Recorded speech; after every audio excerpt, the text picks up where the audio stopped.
નમસ્કાર, webs of India સાથે હું સમીર. આ એનાલિસિસના આંકડા છે.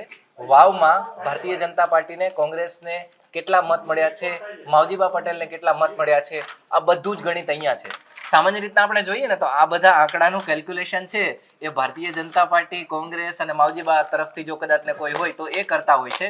પણ અહીંયા વાઇબ્સ ઓફ ઇન્ડિયાના માધ્યમથી દેખાડવું છે કે કેટલા બૂથ કોણે જીત્યા, કોને કેટલા ઓછા મત મળ્યા છે, કોણે મહેનત વધારે કરી છે અને કોનું લક છે કામ કરી ગયું છે. અને આ તમામ માહિતી તમને અહીંયા આપશે સરફરાઝભાઈ નાગોરી, વરિષ્ઠ પત્રકાર.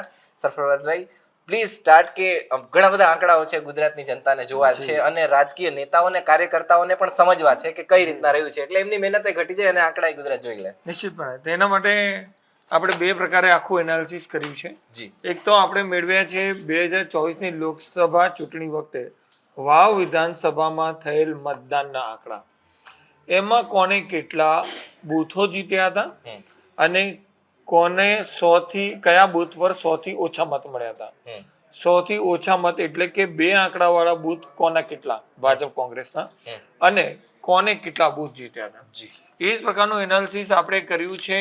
પ્રેઝન્ટ અત્યારે જે આજે ચૂંટણીનું રિઝલ્ટ આવ્યું એમાં વાવ વિધાનસભામાં કયા પક્ષે કેટલા બૂથ જીત્યા છે અને 100 થી ઓછા મત એટલે કે બે આંકડામાં કોના કેટલા બૂથ છે, ભાજપના કેટલા અને કોંગ્રેસના કેટલા, એનું આપણે આખું એનાલિસિસ કર્યું છે. હવે સમીરભાઈ, આ જે એનાલિસિસ છે ને એના આંકડા ખૂબ જ ચોંકાવનારા છે. Yes please. બિલકુલ. હા, આ જે 2024ની લોકસભા ચૂંટણી થઈ હતી તેમાં કોંગ્રેસના જ્ઞાનીબેન ઠાકોર હતા તો સામે ચૌધરી ઉમેદવાર હતા, રેખાબેન ચૌધરી ભાજપમાંથી. એટલે આ ડેટા પણ ખૂબ અગત્યના થઈ ગયા છે. ભલે લોકસભાના ડેટા હતા પણ વાવ વિધાનસભામાં ચૌધરી વર્સિસ ઠાકોરનું ગણિત હતું, તેથી આ ડેટા ઇમ્પોર્ટન્ટ થઈ ગયા છે. અને આ વખતે ચૌધરી અપક્ષમાં હતા અને ઠાકોર બીજેપીમાં હતા, તેથી આ ડેટા પણ ઇમ્પોર્ટન્ટ થઈ જાય છે. એટલે આ બંને ડેટાનું આકલન કરવું ખૂબ જ અગત્યનું બને છે. હવે એમાં આપણે જોઈએ તો ગત 2024 લોકસભા વખતે વાવ વિધાનસભામાં ટોટલ 221 બૂથોમાંથી અહીંયા આપ જોઈ શકો છો તે મુજબ કોંગ્રેસે 165 બૂથ જીત્યા હતા અને બીજેપી 155 બૂથ જીત્યા હતા અને એક બૂથ આ પક્ષે જીત્યું હતું, એટલે કે ટાઈ પડી હતી. અને ટોટલ 320 પ્લસ 1 એટલે 321 બૂથ થઈ જાય છે. અને તેમ છતાં ભાજપે અહીં 10 બૂથ ઓછા જીત્યા હતા એ વખતે પણ. તે છતાં પણ ભાજપને વાવ વિધાનસભા ક્ષેત્રમાંથી લગભગ 1600 જેવી લીડ મળી હતી. ઓકે. હવે આ વખતનો જે ડેટા છે, આજનું જે રિઝલ્ટ આવ્યું છે એનું ડેટા જોઈએ તો 3 ઉમેદવારો વચ્ચે જંગ હતો, ત્રિપાંખીયો જંગ હતો. કોંગ્રેસમાંથી ગુલાબસિંહ, બીજેપીમાંથી સ્વરૂપજી ઠાકોર અને અપક્ષ માવજીભાઈ પટેલ. હવે એ તમે આખો એનાલિસિસ કરો ને તો બૂથ જીત્યા છે કોંગ્રેસે સૌથી વધુ. ને તમને જાણીને આશ્ચર્ય થશે, આપણા દર્શકોને પણ આશ્ચર્ય થશે, 321 માંથી કોંગ્રેસે 200 બૂથ જીતી લીધા છે. 321 માંથી 200 બૂથ. જી. અને બીજેપી 107 બૂથ જીત્યા છે, માવજીભાઈએ 13 બૂથ જીત્યા છે. બસ ખાલી 13 જ? Only 13 booth. હા. તેમ છતાં એમના વોર્ડ છે 27,000 અને એક બૂથ પર ટાઈ પડી છે, જેમાં કોંગ્રેસ અને ભાજપને સરખા મત છે. તો આ આકલન છે 321 બૂથોનું. હવે કોંગ્રેસે 200 બૂથ જીત્યા છે, તેમ છતાં પણ કોંગ્રેસની 2400 મતોથી હાર થઈ છે ચૂંટણી. એનું કારણ? એનું કારણ એ છે કે ભાજપ જ્યાં પણ જીત્યું છે ત્યાં અંતર બહુ જ છે બંને વચ્ચેનું. ભાજપ અને કોંગ્રેસના મતોનું અંતર વધારે છે. કોંગ્રેસ જ્યાં જીત્યું છે ને ત્યાં ભાજપ એની લગોલગ રહ્યું છે, થોડાક મતો જ એનાથી પાછળ રહ્યું છે.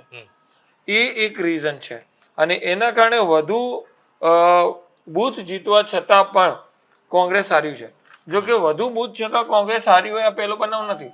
આ જે ડેટા આપણે જોઈ રહ્યા છીએ 2024 લોકસભા વખતનો વિધાનસભા ક્ષેત્ર, તો એ વખતે પણ વાવ વિધાનસભા ક્ષેત્રની અંદર કોંગ્રેસે તો 10 બૂથ વધારે જ જીત્યા હતા ને બીજેપીથી. તેમ છતાં 1600 મત કોંગ્રેસ પાછળ રહ્યું હતું ત્યાં. એટલે કારણ એ છે કે જે ગ્રામીણ બૂથો હોય છે ત્યાં ભાજપને દરેક બૂથમાંથી મતો મળે જ છે. ઓકે.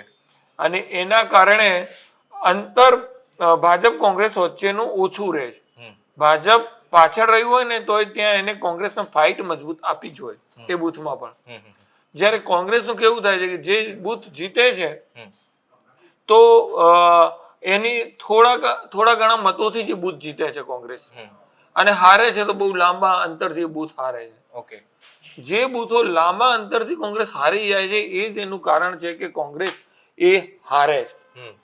આખા ગુજરાતમાં અત્યારે આ એક સીટ જીતવાથી લગભગ 163 જેટલું સંખ્યાબળ થઈ ગયું છે આજે ધારાસભ્યોનું. વિધાનસભ્યોનું, રાઈટ? ધારાસભ્યોનું 163 નું 182 માંથી 163 ધારાસભ્યો આજે બીજેપીના થઈ ચુક્યા, 163 ધારાસભ્યો. હમ. હમ. તો એનું કારણ એ જ છે સમીર હમ.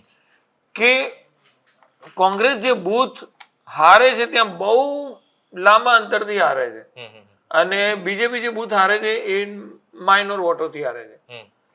એનો સીધો અર્થ, આખી વાતનું કન્ક્લુઝન આપણે નીકાળીએ તો એક જ છે કે ભાજપ પાસે ગ્રાઉન્ડ લેવલ સુધી, એક એક પેજ સુધી મજબૂત કાર્યકર્તાઓની ફોજ છે આજે આખા ગુજરાતમાં.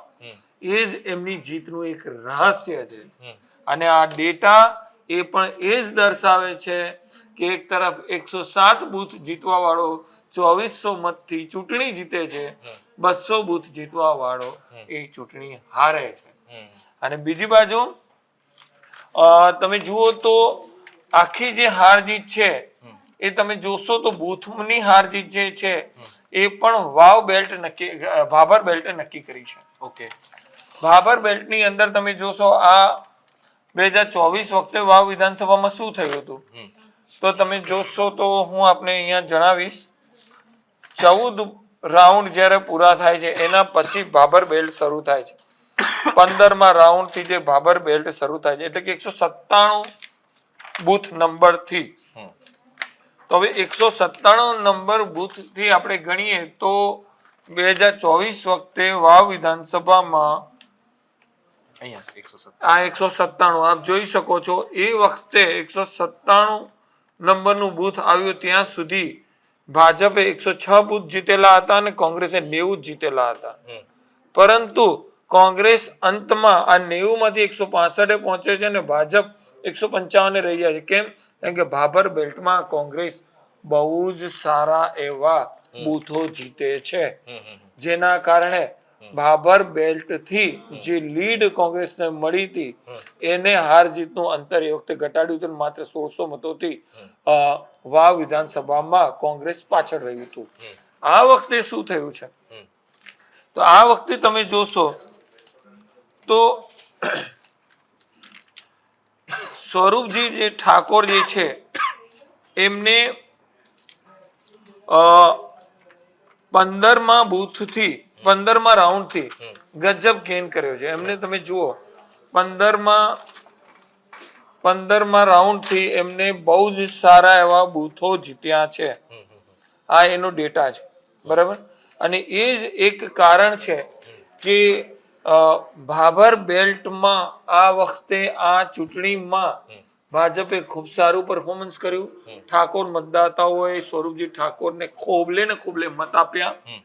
કોંગ્રેસના ઘેનીબેનનું જે પ્રભુત્વ ત્યાં જેટલું દેખાવું જોઈતું હતું, જેટલી આશા હતી તેટલું દેખાયું નહીં, જેના પરિણામે આ ચૂંટણીમાં કોંગ્રેસ ઓવરઓલ 200 બૂથ જીતવા છતાં પણ ભાજપથી 2400 મતોથી પાછળ રહી ગયું. હવે અંતમાં એટલી વાત કે આ ચૂંટણીની અંદર બે આંકડામાં કેટલા બૂથ કોના રહ્યા તો બે આંકડામાં એટલે કે 100 થી ઓછા મતોવાળા બૂથ એ કોંગ્રેસના 35 રહ્યા છે અને બીજેપીના 28 રહ્યા છે. આ જ એક વાત છે જે મેં આપને પહેલા કીધી હતી કે બીજેપી જે બૂથ પર ગેઇન કરે છે બહુ સારી રીતે કરે છે, કોંગ્રેસ ગેઇન કરે છે બહુ પાતળી સરસાઈથી કરે છે. અહીંયા તમે જુઓ 100 થી ઓછા મતવાળા બીજેપીના 28 જ બૂથ છે, જ્યારે કોંગ્રેસના તો 35 છે. એ દર્શાવે છે કે કોંગ્રેસ પાસે ગ્રાઉન્ડ લેવલે જેટલા મજબૂત કાર્યકર્તાઓ જોઈએ, કમિટેડ કાર્યકર્તા જોઈએ, એક એક પેજ લેવલના પ્રમુખો જોઈએ, એવા કોંગ્રેસ પાસે નથી. કોંગ્રેસના ઉમેદવારે જો ચૂંટણી જીતવી હોય તેના પોતાના દમ પર જ જીતવી પડે છે. આ 200 બૂથ પર જે કોંગ્રેસ જીત્યું છે એમાં પણ ગુલાબસિંહની પોતાની ટીમ, પોતાની મહેનત એ વિશેષ રહી છે. જ્યારે સ્વરૂપજી જે ચૂંટણી જીત્યા છે 107 બૂથ જીતવા છતાં પણ એ દર્શાવે છે કે કાર્યકર્તાઓના દમ પર ચૂંટણી જીતાય શકાય છે છે. અને આ જ ભાજપની જીતનું રહસ્ય જે આજે આપણે અત્યારે ખોલીને બતાવી દીધું. બિલકુલ, એટલે મહેનત તો ગુલાબસિંહે બહુ સારી કરી છે, નિશ્ચિતપણે. પરંતુ જે અર્જુનની આંખની જેમ મતલબ અર્જુને જે રીતના આંખ જોઈ હતી માછલીની, માછલીની. એવી જ રીતના સરફરાઝભાઈ ભાભરના જે ઠાકોર સમાજ છે એમણે વોટિંગ કર્યું ને ભારતીય જનતા પાર્ટીએ માત્ર ભાભર ઉપર ફોકસ કર્યું અને એ જ ભાભરના ઠાકોર સમાજના લોકોએ આખી ચૂંટણી છે એ ભારતીય જનતા પાર્ટીને જીતાડીને આપી દીધી છે. એટલે એવું કહી શકાય કે ભાભરના ઠાકોરો વાવ હરાવી પણ શકે છે અને એ જ ભાભરના ઠાકોરો વાવ જીતાડી પણ શકે છે. એટલે ચૂંટણીનું જે ઘણી વખત બોલવામાં ચટણી થતું હોય એના પરથી હું તમને રમૂજી શૈલીમાં છેલ્લે અંતમાં એટલું કહું જી. કે 14મા રાઉન્ડ સુધી ગુલાબસિંહની ચૂંટણી જબરજસ્ત ચાલતી હતી અને ગુલાબ ખીલતું હતું, પણ છેલ્લે ભાભર બેલ્ટ ખુલતું ગયું 14,000 માંથી માઇનસ થતા છેલ્લે એવી જબરજસ્ત ચટણી થઈ ગઈ હા. કે 2400 મતોથી હારવું પડ્યું, ગુલાબ કરમાઈ ગયું અને અંતે કમળ ખીલી ગયું. થેન્ક યુ સો મચ સરફરાઝભાઈ, આટલું ડિટેલમાં એનાલિસિસ આપ્યું અને આ એનાલિસિસ લગભગ ભાજપ કોંગ્રેસ વાળાને તો કામે લાગશે જ લાગશે, પણ લોકોને પણ કામે લાગશે સમજવા માટે, ખાલી જે સ્ટડી કરતા હોય છે એ લોકોને. Thank you so much Sarfarazbhai. Thank you.